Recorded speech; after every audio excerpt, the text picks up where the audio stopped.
नहमदुहु व नसल्ली अला रसूलिहिल करीम अम्मा बाद अऊज़ु बिल्लाहि मिनश शैतानिर रजीम बिस्मिल्लाहिर रहमानिर रहीम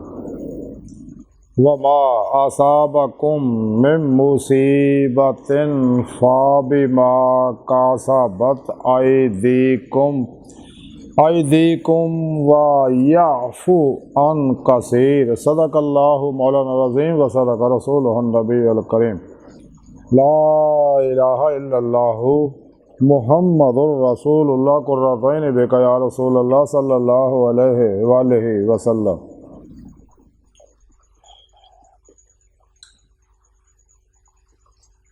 लब्बैक या रसूलल्लाह लब्बैक लब्बैक अल्लाहुम्मा लब्बैक अज़ल तो लैके अब तक अल्लाह सोने दी बेहद हम दोसना अल्लाह के प्यारे हबीब के बेशुमार दुरूद व सलाम तो बाद काबिल साद एहतराम मुअज़्ज़ज़ सामईन अज के दरसे तसव्वुफ़ के अंदर बीमारियां क्यों पैदा होंदियां दा जिक्र करांगे। कुरान करीम की सूरह शुरा दी 23वीं आयत पाक जिहड़ी मैनूं तलावत करना तुहानूं सुणन दा शरफ हासिल है। इस आयत पाक सोहणे रब ने फरमाया और तुहाडे उत्ते जिहड़ी मुसीबत आउंदी है वो तुहाडे ही हत्थां दे कीते होए कम्मां नाल आउंदी है और बहुत सारे गुनाह माफ़ कर दिंदा है। यानी रब सोने ये गल फरमाती कि जो कुछ भी तुहानूं कोई गम मुसीबत टेंशन दुख मुसीबत जिस्मानी रूहानी नफसियाती बीमारी आउंदी है नाकामियां मुसीबतां दुनिया च आउंदियां कारोबार नहीं मिलते रिश्ते टुट जाते हैं रिश्ते नहीं मिलते लोग नफरत करते हैं घरां च लड़ाई झगड़े फितने फसाद रहिंदे ने ते नाकामियां दा मूँह देखना पैंदा कारोबारां च बरकत है नहीं नौकरी वगैरह नहीं मिलती वगैरह वगैरह सारियां चीज़ां ये इंसान दे अपने ही अमाल का नतीजा है। जो कुछ इंसान ने पास के अंदर अपने अनकॉन्शियस माइंड के अंदर इरादादार या गैर इरादी तौर पर फीड किया होया ये सारे उहदे नताइज है। यानी इंसान जिहड़ा दूजे लफ्ज़ां च कह लो अपने अमलों च घिरिया होया जिवें कि कायनात के अंदर इंसान एनर्जियां भरी है तो इंसान इन एनर्जियां के अंदर घिरिया होया तो अंदर भी जिस तरह दी एनर्जियां क्योंकि हर एनर्जी की अपनी मखसूस फ्रीकैंसी है तो अपनी मुतलका फ्रीकैंसी ना कंडक्ट करने की कोशिश करती है कंडक्ट करती भी है तो हर लहर के अंदर इखराजो इंजदाब की सलाहियत मौजूद है तो वो जैसा इंसान के अंदर प्रोग्राम है जैसियां इंसान दियां सोचां पॉजिटिव नैगेटिव वैसे असरात है। इंसान अगर बीमारियों तो बचना चाहता है इंसान को चाहिए अपनी सोचां मस्बत कर ले तौहीदी कुरानी और मुहम्मदी कर ले सल्लल्लाहु अलैहि वसल्लम फितरी कर ले और फिर इन्हां चों जिहड़े फितरी वेव्स फुटणगे शफा बख्श होणगे और मनफी एनर्जियां जिहड़ियां नैगेटिव एनर्जियां इहदे अंदर फुटणगियां जिहड़े नैगेटिव एनर्जियां वो इंसान नूं मसाइब मुश्किलात बीमारियां दे विच मुबतला कर देणगियां और इंसान दे जिस्म तकरीबन 70% पानी आउंदे क्रिस्टल जख्मी बदबूदार कर देणगियां। इंसान जो सोचता है जो ये लाशौर के अंदर मौजूद है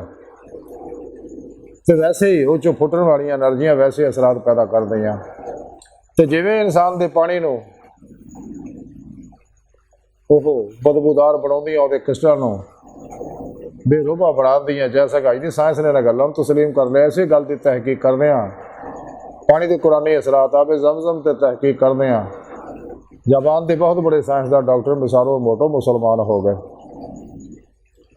तो मनफी लहर इंसान के हर सैल तक पहुँचदियाँ और चूँकि हर सैल खांदा पींदा साह लंदा बोलो बराद भी करता तो उहदे अंदर DNA मौजूद है तो और वही DNA इंसान के अंदर दो तरह मौजूद है। एक फिक्स है अल्लाह तरफों एक इंसान अपने अमाल ना जो उन्होंने पैगाम प्रोग्राम पहुँचाता वो मुताबिक तब्दील होंदा तो जो एक सैल नूं गंदा पानी मिलता है तो और वो बीमार हो जाता उत्थों बीमारियां शुरू हो जांदियां।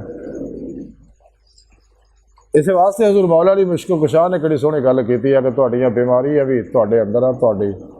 शफा भी तुहाडे अंदर मौजूद है।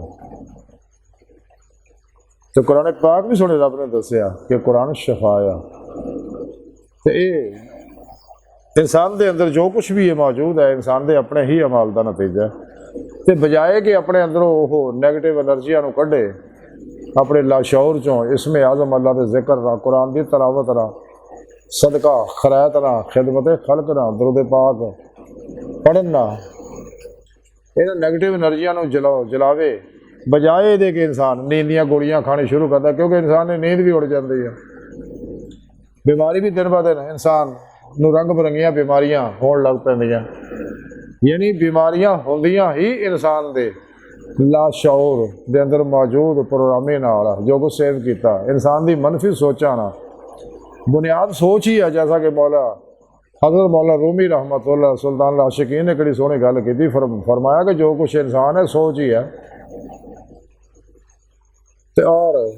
बाकी का गोश्त हड्डियां ही। शेक्सपियर ने कड़ी सोहनी गल की है कि इंसान जो कर रहा ये वो नहीं है, इंसान वो है जो सोचता है। किसी ने सुकरात को पूछा कि मेरा मुस्तकबिल की आ, उन्हें दसिया भी जो तेरियां हुण पास्ट दे अंदर सोचा वही तेरा मुस्तकबिल है, और हकीकत भी यही है जो प्रेजेंट के अंदर जो सोचा ने वही तेरा मुस्तकबिल है। इस तरह जो पास्ट के अंदर माजी के अंदर इंसान दी सोचा सी अज वो नतायज इंसान भुगत रहा, अच्छे या बुरे, तो अज प्रेजेंट के अंदर जो कुछ सोच रहा फ्यूचर के अंदर मुस्तकबिल के अंदर वो नतायज मिलणगे ने। यानी इंसान के बीमार होने की वजह मनफी सोचा है। इंसान के लाशौर अनकॉन्शियस माइंड के अंदर जी मनफी प्रोग्रामिंग हो चुकी है वही इंसान को बीमार कर रही है। इन्होंने अंदरों कढ़ दो, बस बस सोचा पैदा कर दो, बगैर दवा तो ही इंसान अपना इलाज कर सकता है। तो बस बस सोचा नाल ही इंसान के यकीन की कुव्वत मजबूत होंदी है, इंसान का फोकस खुद एतमादी कुव्वत इरादी जिहड़ियां यह मजबूत होंदियां ने, जिन्हां नाल इंसान फायदे हासिल कर सकता है और करता है। तो दर्द दीयां गोलियां नींद दीयां गोलियां खाण नाल इलाज तो है नहीं। दर्द दीयां गोलियां खांदे वो पैगाम आते जिहड़े इंसान नूं हर सैल तक जाते, हर सैल तो दिमाग तक पहुँचते हैं, या दिमाग जो उन्होंने हुक्म करता है सिर्फ वो पैगाम रसानी रोक दी है दर्द दीयां गोलियां, वरना बीमारी तो उत्थे ही हुंदी है। तो गोलियां खा खा के मजीद बीमारियां मुब्तला इंसान होंदा रहिंदा। ते इंसान नूं चाहीदा ना गोलियां तो बचे, नींद दीयां गोलियां तो बचे, दर्द दीयां गोलियां तो बचे, जिहड़ा असल मसला उन्होंने हल करे जो सब कॉन्शियस माइंड के अंदर आ, अपनी शौरी सोचा मसबत करे, अपने अंदर जो कुछ सेव किया उन्होंने अल्लाह के जिक्र अपने कुरान सुन्नत ना उन्होंने अंदरों जलावे नैगेटिव एनर्जियां नूं। तो नैगेटिव एनर्जियां की वजह नाल जिहड़े सिग्नल इंसान के अंदर आ जा रहे हैं वो इंसान को नफे भी दे रहे, नुकसान भी दे रहे। तो मनफी सिग्नल जिहड़े इंसान के अंदर सुस्ती, थकावट, काहली, बीमारी पैदा करते हैं, तो खलियां बीमार करते जिन्हें भी इंसान के अंदर सैल है। तो जो एक सैल बीमार होंदा उत्थों बीमारी शुरू हो जाती है, क्योंकि सैल मरते भी आगा नवी पैदाइश भी करते हैं। इंसान के दिमाग के तकरीबन अज की साइंस ने दसिया साबित किया कि 80 बिलियन न्यूरॉन्स ने जिहड़े कैमिकल पैदा करते हैं, पॉजिटिव भी नैगेटिव भी। मनफी सोचा ना, मनफी प्रोग्रामिंग ना, नैगेटिव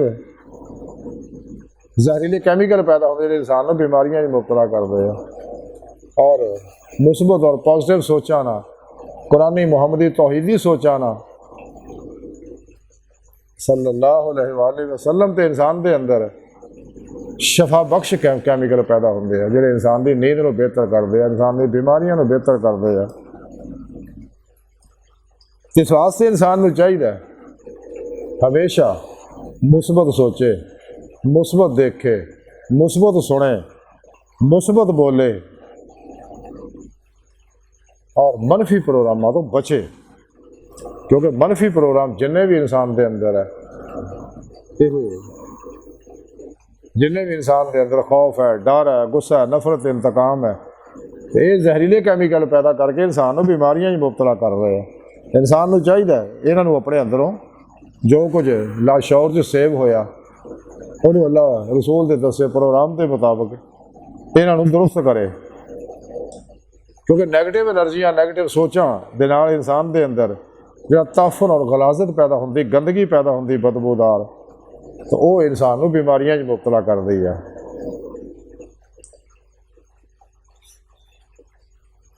तो इस वास्ते इंसान नूं चाहिए अपना दोस्त बने, अपने आप नूं वक्त दवे, अपने आप ना प्यार सीखे, अपने आप नूं पहचाने। अपने आप को पहचानेगा तो अल्लाह की पहचान भी हो जाएगा, अल्लाह के दीदार भी इस दुनिया हासिल हो जाएगा मेरे कुरान सुन्नत के जरिए, अल्लाह दसे प्रोग्राम के जरिए। ये सारा प्रोग्राम अल्लाह सोने कुरान च दसिया होया, तो अपनी ज़िंदगी फितरी गुजारे ताकि इंसान सेहतमंद रहे, लम्मी उम्र पावे।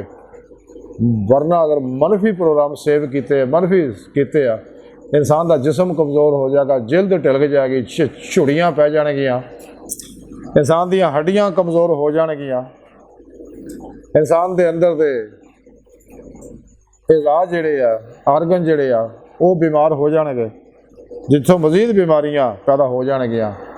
इंसान की जवानी बुढ़ापे तरफ जान लगे, वक्त तो पहले बुढ़ापा आ जाएगा। अगर इंसान चाहता लम्मी उम्र जवानी चाहता, सेहतमंद जिंदगी चाहता, उन्हें चाहिए फितरी जिंदगी गुजारे, अपना खाना पीना सोना बहना फितरी करे। ये नहीं अल मुख्त से करे कही है, अपना हर अमल इत्तबा मुस्तफा सल्लल्लाहु अलैहि वसल्लम के मुताबिक करता है, तो इंशाअल्लाह हर दो जहाना च इनू नफ़ा मिलेगा, तो किसी दवाइयां की इन्हें लोड़ नहीं पेगी। बगैर दवाइयां तो इंसान अपना इलाज कर सकता, अपने अंदर नैगेटिव एनर्जियां नू जला दे, तो हर वेले